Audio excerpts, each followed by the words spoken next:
আজ থেকে কয়েক হাজার বছর আগে ইরানের অগ্নিপূজকদের মাথায় আসলো বছরের প্রথম দিন, সেটাকে তারা ফার্সিতে তারা নওরোজ বলতো, মানে নতুন দিন।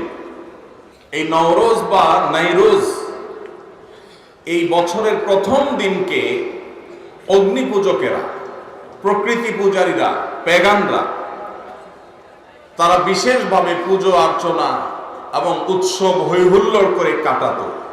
কেন কাটাতো? কারণ তারা মনে করত, তারা বিশ্বাস করত, বছরের প্রথম দিনটিতে আনন্দ উৎসব এবং হৈহুল্লোড় করে যদি কাটানো যায়, তো প্রথম মুহূর্ত, প্রথম দিনটাকে উৎসব এর মাধ্যমে কাটালে সারা বছর ভালো থাকা যাবে, সুখে থাকা যাবে, স্বাচ্ছন্দ্যে থাকা যাবে, উৎসবে থাকা যাবে। এই ভুল বিশ্বাস এবং এই কুসংস্কারাচ্ছন্ন আকীদার উপর ভিত্তি করে সেই অগ্নিপূজকেরা তারা বছরের প্রথম দিনকে উৎসবের সময় এবং উপলক্ষ হিসাবে স্থির করল। এটা ছিল আজ থেকে বহু হাজার বছর আগের ঘটনা। এটার শুরু এবং উৎপত্তি হলো ইরান থেকে। এরপর বহুকাল পর খ্রিস্টানরা এই কালচারটাকে ধারণ করলো। তারা তাদের যে খ্রিস্টীয় বর্ষ, সেই খ্রিস্টীয় সন বা সালকেও তারা ওই অগ্নিপূজকদের যে সাল ছিল, সন ছিল, সেটার মতো করে এটার প্রথম দিনকে, প্রথম মুহূর্তকে তারা উদযাপন করা শুরু করলো। আজ সেই উদযাপন আমাদের মুসলমান সমাজেও এসে পড়েছে। তার নাম হলো 31st নাইট। এই 31st নাইটের এই কালচার, এটা এসেছে অগ্নিপূজকদের কাছ থেকে, খ্রিস্টানদের ঘাড় হয়ে এখন সেটা মুসলমানদের সমাজেও বসবাস করছে, টিকে আছে। 31st নাইটের যে কালচার এবং সংস্কৃতি, এই সংস্কৃতির মূল থিমটা হলো সেই অগ্নিপূজকদের থিম, অর্থাৎ বছরের প্রথম মুহূর্ত, এই সময়টাকে যখনই রাত 12টা 1 মিনিট হবে, 31শে ডিসেম্বর, 31st নাইট, 31 ডিসেম্বর রাত 12টা পার হয়ে যখন 12টা 1 হয়ে যাবে, তখনই সব পটকা ফুটিয়ে, আতশবাজি করে, ফানুস উড়িয়ে, হই হুল্লোড় করে, গান বাজনা করে, উৎসব করে, ফুর্তি করে এই মুহূর্তকে কাটিয়ে তারা সারা বছর ভালো থাকতে চায়, উৎসবে থাকতে চায়, খুশিতে থাকতে চায়। এই চিন্তাধারা, এই ধ্যান ধারণা এসেছে অগ্নিপূজকদের কাছ থেকে। আমরা মুসলমানের সন্তান, মুহাম্মদুর রাসূলুল্লাহ সাল্লাল্লাহু আলাইহি ওয়াসাল্লামের উম্মত, তার অনুসারী। আল্লাহর লাখ কোটি শুকর, আল্লাহ তাআলা এরকম কুসংস্কারাচ্ছন্ন, অযৌক্তিক, হাস্যকর, বাস্তবতা বিবর্জিত বিশ্বাস এবং কুসংস্কার থেকে আল্লাহ তাআলা আমাদের মুসলমানদেরকে হেফাজতে রেখেছেন, আলহামদুলিল্লাহ। আল্লাহ রাব্বুল আলামিন রাত এবং দিনের পরিবর্তন, বছরের মাসের পালাবদল করেন, মানুষ যাতে শিক্ষা গ্রহণ করে যে মানুষের পৃথিবীতে বেঁচে থাকার জন্য রাতের প্রয়োজন যেমন আছে, দিনের প্রয়োজন আছে, ঋতুর পরিবর্তনের প্রয়োজন আছে। এই সবগুলো মানুষের প্রয়োজনে আল্লাহ তাআলা দিয়েছেন। মানুষ সেখান থেকে শিক্ষা গ্রহণ করবে, দার্স হাসিল করবে, সেখান থেকে মানুষ আল্লাহ রাব্বুল আলামিনের কৃতজ্ঞতা আদায় করবে। এই জন্য আল্লাহ তাআলা এগুলো দিয়েছে। আল্লাহ তাআলা বছরের পালাবদল এই জন্য দেননি যে মানুষ সেটাকে ফুর্তি করবে, উৎসব করবে, উৎসব এবং ফুর্তি করে কাটাবে। ভাইয়ের আমার, সবচেয়ে দুর্ভাগ্যের ব্যাপার, সবচেয়ে হাস্যকর ব্যাপার হলো আজকের পৃথিবীতে যারা নিজেদেরকে বিজ্ঞান মনস্ক দাবি করে, যে মানুষগুলো নিজেদেরকে বিজ্ঞান এর অনুসারী মনে করে, সেই মানুষগুলো সেই হাজার হাজার বছর আগের অগ্নিপূজকদের সেই হাস্যকর এবং মিথ্যা, বাস্তবতা বিবর্জিত বিশ্বাসকে তারা ধারণ করে আছে। বছরের প্রথম মুহূর্তকে আনন্দ উৎসব করে, হই হুল্লোড় করে, ফুর্তি করে, আতশবাজি করে, ফানুস উড়িয়ে কাটালে যদি মানুষ ভালো থাকে, সারা বছরটা যদি ভালো যায়, তাহলে প্রতিদিন সকালে, নতুন দিনের ভোরে, নতুন মাসের শুরুতে, নতুন সপ্তাহের শুরুতে যে কোনো নতুন কিছুর শুরুতে মানুষ এভাবে ভালো উৎসব করে, ফুর্তি করে, আনন্দ করে, হৈ হুল্লোড় করে কাটিয়ে তারা সারা মাস সারা সপ্তাহ ভালো থাকতে পারত। বছরের প্রথম মুহূর্ত আনন্দ উৎসব করলে সারা বছর ভালো থাকা যায়। এটা কি সত্য না মিথ্যা? এর কোন বৈজ্ঞানিক ভিত্তি আছে? এর কোন শরীয়ী ভিত্তি আছে? নাই। আল্লাহ রাব্বুল আলামিন আমাদেরকে সেই দ্বীনের অনুসারী করেছেন যে দ্বীনে প্রতিদিনের সকালকে আমরা আল্লাহর জিকিরের মাধ্যমে উদযাপন করি। আলহামদুলিল্লাহ। আল্লাহ তাআলা আমাদেরকে সেই দ্বীনের অনুসারী করেছেন যে দ্বীনের প্রত্যেক শুরুকে আমরা আল্লাহর নাম দিয়ে উদযাপন করি, শুরু করি, সূচনা করি। আল্লাহ রাব্বুল আলামিন এই সমস্ত কুসংস্কার থেকে আমাদেরকে, আমাদের সমাজকে হেফাজত থাকার তৌফিক দান করুন। ভাইরা আমার,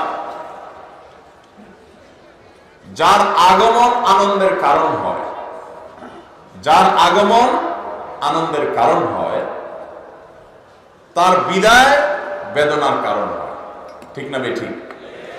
এই উসুল, এই মূলনীতির সাথে আপনারা কি একমত না দ্বিমত? কেউ আসলে, যাকে দেখলে আপনার খুশি হয়, ভালো লাগে, তিনি যদি হারিয়ে যান, তাকে যদি আপনি মিস করেন, হারিয়ে ফেলেন, তাহলে আপনার কি খুশি লাগে না খারাপ লাগে? খারাপ লাগে। যিনি আসলে আপনি আনন্দিত হন, তিনি চলে গেলে আপনার আবার বেদনাও হয়। এই উসুল ঠিক আছে না বেঠিক? ঠিক। নতুন বছর এটা আসলে যদি আমাদের খুশি হতে হয়, উৎসব করতে হয়, হৈ হুল্লোড় করতে হয়, আতশবাজি করতে হয়, ফানুস উড়াতে হয়, পটকা ফুটাতে হয়, গান বাজনা করতে হয়, তাহলে বছরের, নতুন বছরের আগমন যদি আনন্দের কারণ হয়, যেই 12টা 1 মিনিটে নতুন বছরকে তুমি বরণ করেছো হে যুবক, তার 1 মিনিট আগেই তো একটি বছর পরিসমাপ্ত হয়েছে, বিদায় নিয়েছে।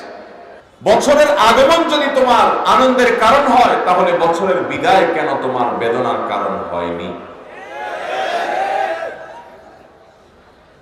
বছরের আগমনে তুমি যে হাসছো, আনন্দ করছো, কই তোমাকে তো বছরের বিদায়ে কাঁদতে দেখিনি।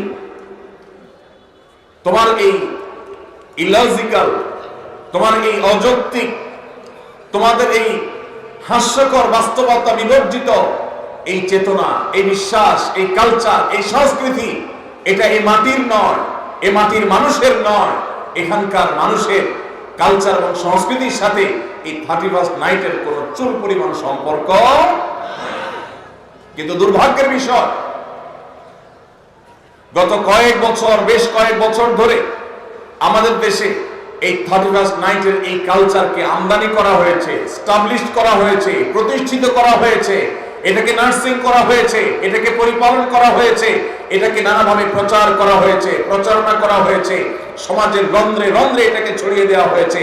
ঢাকা শহরে, চট্টগ্রাম শহরে, ময়মনসিংহ শহরে, খুলনা শহরে, বড় বড় শহরগুলোতে, এমনকি গ্রামের 31st নাইটে 31শে ডিসেম্বর রাত 12টা 1 মিনিটে যে দৃশ্য দেখা যায়, সেটা কোনো মুসলমান সমাজে কখনো শোভনীয় হতে পারে না।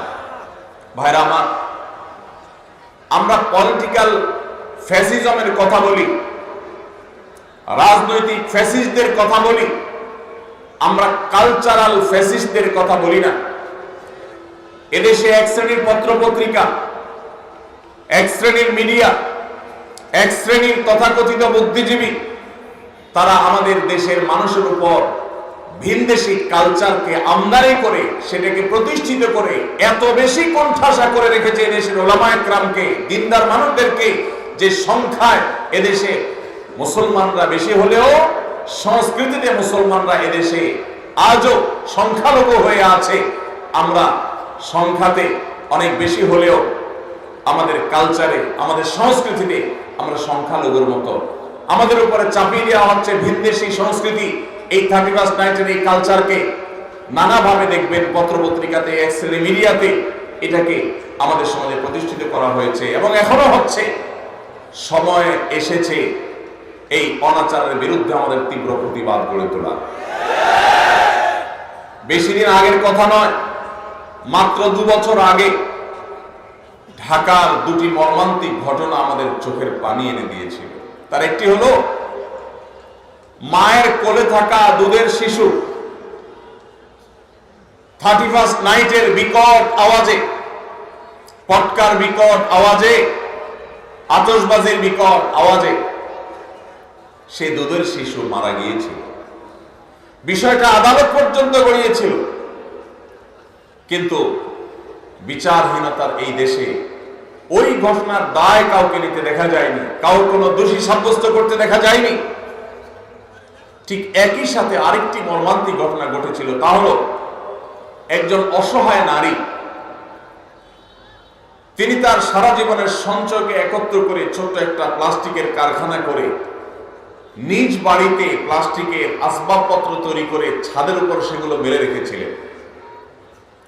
এই 31st নাইটে আতশবাজির আগুন উড়ে এসে তার ছাদের উপর থাকা সেই প্লাস্টিকের উপরে পড়ে তার সমস্ত প্লাস্টিকগুলোকে পড়ে ছাই করে ফেলেছে। এই যে মায়ের কোলে থাকা শিশুর মৃত্যু আর একজন অসহায় নারী উদ্যোক্তার সর্বস্ব হারিয়ে যাওয়া, আতশবাজির আগুনকে অপরাধীর কাঠগড়ায় দাঁড় করিয়ে চিরতরে নিষিদ্ধ করার বিচার করবার জন্য এই দুইটি ঘটনা কি যথেষ্ট নয়? কিন্তু ভাইরা, প্রতি বছর প্রশাসনের ভাইরা, পুলিশ, বিভিন্ন সেক্টরে যারা আইন শৃঙ্খলা রক্ষা করার দায়িত্বে নিয়োজিত আছেন, তারা প্রতি বছরই প্রায় এই আহাজারি করেন যে 31st নাইট উপলক্ষে কোনো প্রকার পটকা ফুটানো যাবে না, আতশবাজি করা যাবে না, ফানুস উড়ানো যাবে না। প্রতি বছরই তারা হাহাকার করেন, আর্তনাদ করেন। এই বছর তারা ইতিমধ্যে ঘোষণা জারি করেছে যে 31st নাইট উপলক্ষে কোনো ফানুস উড়ানো যাবে না, কোনো আতশবাজি চলবে না, কোনো ফটকা উড়ানো চলবে, বাজানো চলবে না। কিন্তু কে শুনে কার কথা? ঢাকার মতো, চট্টগ্রামের মতো এবং অন্যান্য বড় বড় জেলা শহরগুলো যেগুলো আছে, সমস্ত শহরের মতো যেই জায়গাগুলোতে বৈদ্যুতিক তার আমাদের মাথার উপরে জালের মতো বিছানো আছে, এই আতশবাজির আগুন যেই কোনো সময়, যেই কোনো এলাকায় শত শত হাজারো মানুষের আগুনে পড়ে ছাই হওয়ার কারণ হওয়ার আগেই এই 31st নাইটের এই অপসংস্কৃতিকে ঝেঁটিয়ে আমাদের সমাজ থেকে বিদায় করতে হবে। ভাইরা আমার, সংস্কৃতির উৎপত্তি হলো ধর্ম।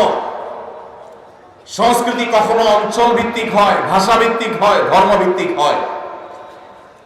কিন্তু এই 31st নাইটের এই কালচার, এটা কোনো ধর্মের মানুষের ধর্মীয় কালচার নয়, এটা এই মাটি এবং এই দেশেরও কালচার নয়। তাহলে ভিনদেশী এই কালচারকে যারা পরম আদরে কদম যত্ন করে এটাকে লালন পালন করেছে, আরেকটি কালচার আসছে 14ই ফেব্রুয়ারি। এই সমস্ত কালচারগুলোকে সমাজে প্রতিষ্ঠিত করা হয়েছে অত্যন্ত সূক্ষ্মভাবে, আমরা অনেকে টেরও পাই নাই।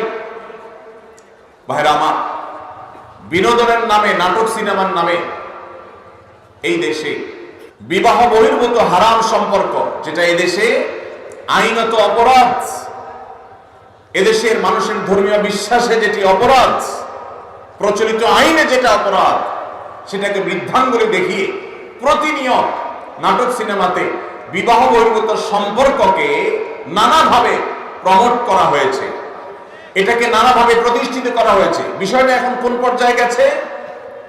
সোশ্যাল মিডিয়াতে যারা বিচরণ করেন তারা জানেন, মুসলমানের সন্তানরা বফ গফ, বয়ফ্রেন্ড গার্লফ্রেন্ড বলে পরিচয় দিতে ন্যূনতম কোনো হেজিটেশন, ন্যূনতম কোনো অস্বস্তি বা ন্যূনতম কোনো লজ্জা বা কুণ্ঠাবোধ করে না। স্বামী স্ত্রী পরিচয় দেওয়াটা মানুষের জন্য যেমন স্বাভাবিক ব্যাপার, তার চাইতেও বেশি স্বাভাবিক হয়ে গেছে এখন এই তথাকথিত বফ গফ এই পরিচয় দেওয়াটা। এই জিনিসটা এমনি এমনি হয়ে যায় না।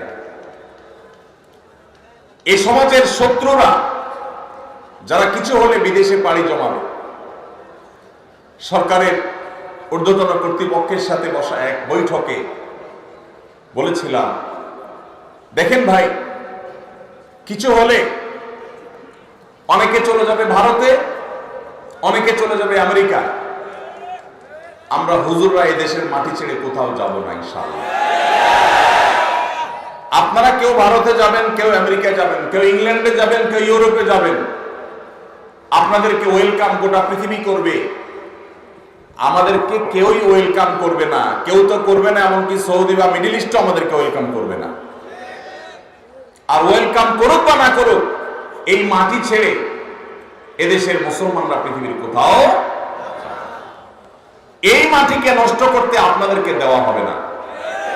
আপনারা এই মাটি নষ্ট করবেন, করে এরপরে বিদেশে পাড়ি জমাবেন, এদেশকে লুট করে নিয়ে চলে যাবেন, এরপরে বিদেশে গিয়ে স্বামী সন্তান নিয়ে বেঁচে থাকবেন।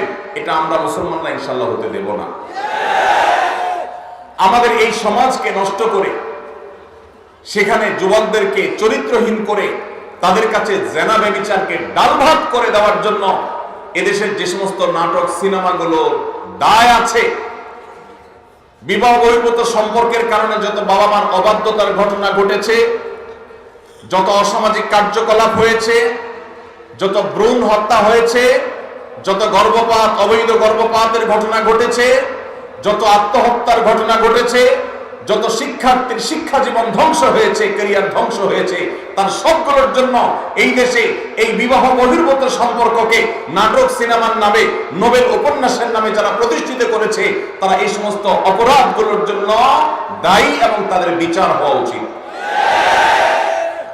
আজ আমার মুসলমানের সন্তান, আমার যুবক ভাই, সে তার হারাম সম্পর্ক আছে কোন মেয়ের সাথে, সে পরিচয় দিতে তার ন্যূনতম কোনটা হয় না। এক সময় কোনটা হতো, এর দায় আরেকটি জায়গায় গিয়ে পড়ে, সেটা হলো শিক্ষার নামে পাঠ্যপুস্তকের মধ্যে বিবাহ বহির্ভূত সম্পর্ককে স্বাভাবিকরণের একটা প্রচেষ্টা গত কয়েক বছর ধরে চলে আসছে। এটা নিয়ে আমরা কাজ করেছি। বছর দুয়েক আগে একবার সরকারের একটা এজেন্সির সাথে একটা দীর্ঘ বৈঠক হয়েছিল আমার এই বিষয়ে।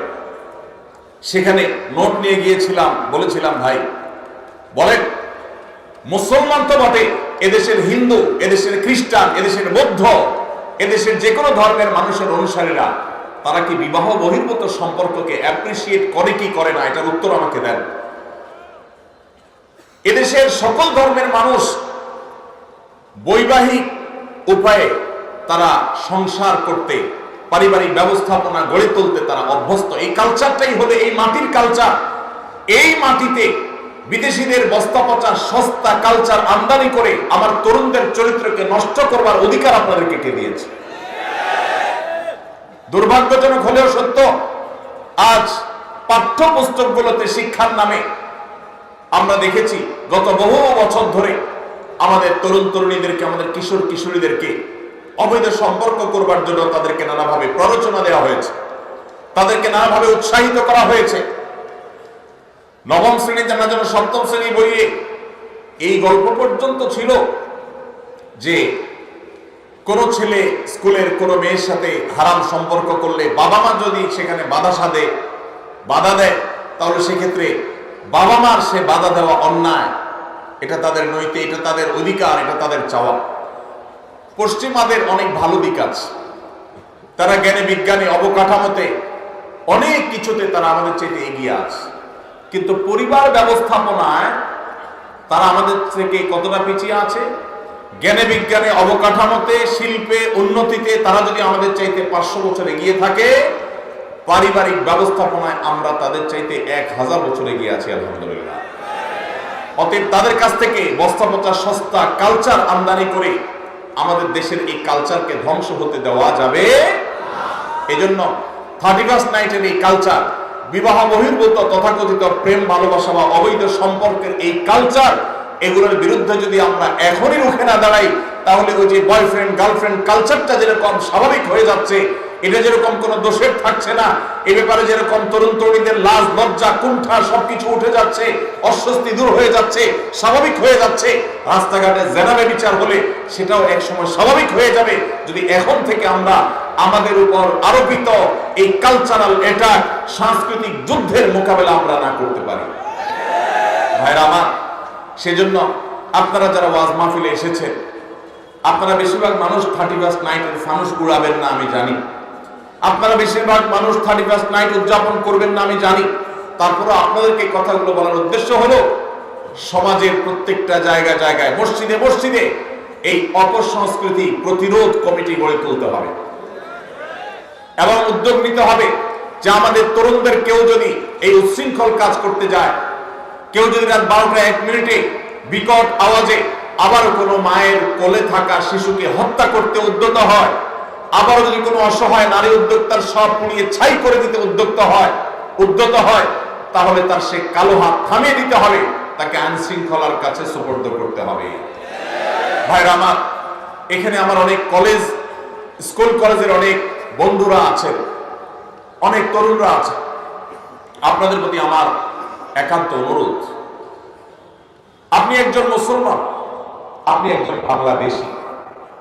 বাংলাদেশের মানুষের এই মাটির কিছু সংস্কৃতি আছে, মুসলমান হিসাবে আপনার কিছু সংস্কৃতি আছে। মনে রাখবেন, যে কোনো জাতির আত্মপরিচয়, তাদের আইডেন্টিটি, এটা তাদের সংস্কৃতির মধ্য দিয়ে টিকে থাকে। যে জাতি অন্যদের সংস্কৃতিতে হারিয়ে যায়, তাদের আত্মপরিচয় আর থাকে না, একসময় তারা বিলীন হয়ে যায়, হারিয়ে যায়। আমাদের এই দেশকে, এই দেশের মানুষকে, আমাদের আত্মপরিচয়কে নষ্ট করে দেওয়ার জন্য হাজারটা ষড়যন্ত্র আছে। এই জন্য বিনোদনের নামে, আনন্দ ফুর্তির নামে, শিক্ষার নামে এই সমস্ত অপসংস্কৃতি প্রবেশ করে। আমার গত কয়েক মাসে বেশ কয়েকবার কয়েকটা মিনিস্ট্রিতে যাওয়ার সুযোগ হয়েছে, বিভিন্ন কাজে বলতে জাতীয় স্বার্থে বা দিনই স্বার্থেই, আমার ব্যক্তিগত কোনো কাজ বা আমার ফাউন্ডেশনের কোনো কাজে যাইনি কখনো। আমি অবাক হয়েছি যে একাধিকবার আমি শিক্ষা মন্ত্রণালয়ে যাওয়ার সুযোগ হয়েছে, আমার শিক্ষা উপদেষ্টার সাথে বৈঠকের সাক্ষাতের সুযোগ হয়েছে। আমি প্রতিবার লক্ষ্য করেছি, অন্য যে কোনো মন্ত্রণালয়ের তুলনায় শিক্ষা মন্ত্রণালয়ে বিদেশিদের আনাগোনা সবচাইতে বেশি। ওয়েটিং রুমগুলোতে বিভিন্ন শ্রেণী পেশার মানুষ অপেক্ষা করেন, সরকারের দায়িত্ব পালনরত মন্ত্রী বা উপদেষ্টাদের সাথে সাক্ষাতের জন্য অনেকেই যান। কিন্তু আমি বিস্মিত হয়েছি, যতবার আমি ঢু মেরেছি বা গিয়েছি শিক্ষা মন্ত্রণালয়ে, আমি লক্ষ্য করেছি আমার দেশি ভাইদের চাইতে ভিনদেশীদের আনাগোনা কোনো অংশে কম না, বরং কোনো কোনো ক্ষেত্রে চোখে পড়ার মতো বেশি। আমার প্রশ্ন হলো, আমার দেশের ছেলেমেয়েরা কি পড়বে না পড়বে এটা নিয়ে বিদেশিদের তো মাথা ব্যথার কারণটা কি? তারা আমাদের সন্তানদের মগজ ধোলাই করার জন্য তাদের এজেন্ডা বাস্তবায়ন করতে চায়। এক শ্রেণীর মিডিয়া, এক শ্রেণীর বুদ্ধিজীবী বিদেশিদের টাকা খেয়ে, তাদের কাছ থেকে বিভিন্ন ফান্ড পেয়ে সেগুলোকে হালাল করার জন্য আমাদের সন্তানদের মনে, মননে, মগজে, চিন্তায়, চেতনায় বিষ ঢুকিয়ে দিতে চায়। আর সে বিষ আজ বিষাক্ত করে আমাদের সন্তানদের চরিত্রকে নষ্ট করে ফেলেছে। আমি একটা কথা প্রায় বলি, চরিত্রে কালিমা লাগেনি এমন তরুণ, এমন তরুণী আজ সোনার হরিণ হয়ে গেছে। গত 10 বছর, 20 বছর, 30 বছর আগেও আমাদের দেশের এত দুরবস্থা ছিল না। আমি এই জন্য যে কথাটি বলছিলাম, আমরা পলিটিক্যাল ফ্যাসিজমের বিরুদ্ধে কথা বলি, কিন্তু কালচারাল ফ্যাসিজমের বিরুদ্ধে আমরা কথা বলি না। আমাদের উপরে যে সাংস্কৃতিক যুদ্ধ চাপিয়ে দেওয়া হয়েছে, আমরা মুসলমানের সন্তান মুখে দাবি করছি, কালিমা মুখে পাঠ করছি, অথচ আমার আচার আচরণে, আমার চিন্তা চেতনায়, আমার মননে, আমার মানসিকতায় ভিনদেশীদের চিন্তা চেতনা এমন ভাবে গ্রাস করে ফেলছে যে আমি নিজেও টের পাচ্ছি না, ধ্বংসের দ্বারপ্রান্তে আমি চলে যাচ্ছি। সেজন্য আমার কলেজ ইউনিভার্সিটির যে সমস্ত বন্ধুরা আজকের এই মাহফিলে আছেন, যারা আমাকে শুনছেন, আপনাদের কাছে আমি বিনীতভাবে অনুরোধ করছি, আমাকে জবাব দিতে হবে না, নিজের বিবেককে প্রশ্ন করুন। আপনি যখন 31st নাইটে আকাশে টাকা উড়াচ্ছেন, বরং পোড়াচ্ছেন, ঠিক তখন যে বিল্ডিং এর ছাদ থেকে আপনি ফানুস উড়াচ্ছেন, টাকা পোড়াচ্ছেন, ওই মুহূর্তে আপনি নিচে তাকালে দেখবেন হয়তোবা রাস্তার ধারে শুয়ে আছে কোনো বনি আদম। রাস্তার ধারে শুয়ে থাকা কোনো মায়ের কোলে থাকা শিশু হয়তো মাকে বলছে, মা আকাশে কিসের আলো, কিসের আগুন। কনকনে শীতে কাঁপছে দেশের প্রত্যন্ত অঞ্চলে এখনো অনেক অভাবী, অনেক অসহায় মানুষ। এইরকম একটা পরিস্থিতিতে জাস্ট আপনি ফুর্তি করার জন্য অগ্নিপূজকদের কালচারকে আমদানি করে আপনি আকাশে টাকা পোড়াচ্ছেন। নিজের বিবেককে জিজ্ঞাসা করুন, আপনার এই কাজের সপক্ষে আপনার বিবেক আপনাকে সায় দেয় কিনা।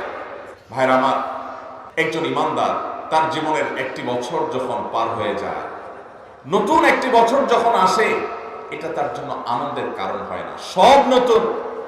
সব নতুনের আগমন মানুষের আনন্দের কারণ হয় না, বরং মানুষের বিবেকে করাঘাত করে কোন নতুনের আগমন। একজন ফাঁসির দণ্ডপ্রাপ্ত আসামির কাছে নতুন দিন, নতুন রাত, নতুন সপ্তাহ, নতুন মাস, নতুন বছর এটা আনন্দের কারণ হয় না। কারণ যত সময় সামনের দিকে অগ্রসর হয়, লোকটা তত ফাঁসির কাষ্ঠের দিকে এগিয়ে যায়। আমরা যখন আল্লাহ রাব্বুল আলামিন আমাদেরকে যখন প্রাণ দিয়ে সৃষ্টি করেছেন, কুল্লু নাফসিন যায়কাতুল মউত, একদিন আমাদের মৃত্যু সাধন করতেই হবে। একটি বছর চলে আসা মানে হলো আমার বাজেট থেকে, আমার হায়াত থেকে একটি বছর খসে পড়া, কবর দিকে এগিয়ে যাওয়া। একজন মুসলমান, একজন বিবেকবান মানুষ এই জন্য নতুন বছরের দোরগোড়ায় দাঁড়িয়ে ফুর্তি করতে পারে না। এটা বাস্তবতা বিবর্জিত, হাস্যকর, অযৌক্তিক একটি কালচার, যেটি অগ্নিপূজকেরা করত। আজ বিজ্ঞান মনস্ক হওয়ার দাবি করে যারা এই কাজগুলো করছে, তারা নিজেরা ধ্বংস হচ্ছে, আমাদের সমাজকে ধ্বংসের দ্বার প্রান্তে নিয়ে যাচ্ছে। বিধায় এই 31st নাইটের এই কালচার, এই অপসংস্কৃতি, এটিকে আমাদের দেশ থেকে ঝেঁটিয়ে বিদায় করতে হবে ইনশাআল্লাহ। ভাইরা আমার, প্রতি বছর আমাদের দেশে শহরের যে সমস্ত 5 স্টার হোটেলগুলো আছে, বিভিন্ন ক্লাব, সমিতি এবং বারগুলো আছে, আপনি পত্রপত্রিকা খুললে, গুগল করলে, অনলাইন সার্চ করলে দেখতে পাবেন কোটি কোটি টাকা, মিলিয়ন মিলিয়ন ডলার এই সমস্ত হোটেলগুলোতে খরচ করা হয়, ফুর্তি করা হয় শুধুমাত্র 31st নাইট উদযাপন করতে গিয়ে। সংস্কৃতি যেখানে, তার উৎপত্তি যেখানে, ধর্ম, অঞ্চল বা ভাষা, এই 31st নাইটের সাথে এই অঞ্চলের, এদেশের মানুষের ভাষার বা ধর্মের কোনো সম্পর্ক যেহেতু নাই, অতএব এই কালচার কি আমাদের কালচার? এই সংস্কৃতি কি আমাদের কালচার, সংস্কৃতি? তাহলে যে সংস্কৃতি আমাদের সংস্কৃতি নয়, যে সংস্কৃতি মায়ের কোলের শিশুকে হত্যা করে, যে সংস্কৃতি পরিবেশকে দূষিত করে, যে সংস্কৃতি পরিবেশকে ধ্বংস করে, যে পরিবেশ মানুষকে সর্বস্ব করে, যে পরিবেশ অগ্নিকাণ্ডের ঘটনা ঘটাতে পারে, যে পরিবেশ উন্মাদনা সৃষ্টি করে, সেই পরিবেশ বা সেই সংস্কৃতি, সেটা কখনো আমাদের দেশে থাকতে পারে না। আমরা সরকারের কাছে উদাত্ত আহ্বান রাখতে চাই, 31st নাইট উপলক্ষে শুধুমাত্র পটকা ফুটানো আর ফানুস উড়ানো বন্ধ করা নয়, বরং 31st নাইটের এই সংস্কৃতিটাকে নিষিদ্ধ করা হোক। ভাইরা আমার, আমরা আমাদের তরুণদেরকে মহল্লায় তাদেরকে কাউন্সিলিং করব, বুঝাবো। 31শে ডিসেম্বর দিনের বেলায় মহল্লা আপনাদের প্রতি আমার আহ্বান, যে যুবকদেরকে বোঝানো শুরু করেন যে যুবক, কোন অবস্থাতে এই টাকার অপচয় করা তোমার ইসলামের সাথে যায় না, ইমানের সাথে যায় না।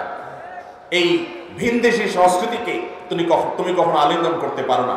আমরা যদি সবাই সচেতন হই, সবাই যদি সচেতনতার এই কাজে লেগে যায়, সবাই যদি সবাইকে সতর্ক করি, সবাই যদি দাওয়াতের কাজ করি, ইনশাআল্লাহ আমাদের তরুণরা এই বিপদগামিতা থেকে ফিরে আসবে। এবং যে সমস্ত মিডিয়া, যে সমস্ত তথাকথিত বুদ্ধিজীবীরা আমাদের দেশে সমস্ত অপসংস্কৃতি চাপিয়ে দিতে চায়, তাদের বিরুদ্ধে আমাদের কথা বলতে হবে, মুখ খুলতে হবে। আল্লাহ তাআলা আমাদের সবাইকে সেই তৌফিক দান করুন। সবাই এই জন্য দাওয়াতি কাজ করতে প্রস্তুত আছেন তো ইনশাআল্লাহ? আল্লাহ তাআলা আমাদের সবাইকে এই অপসংস্কৃতিকে দূর করার জন্য কার্যকর ভূমিকা পালন করার তৌফিক দান করুন।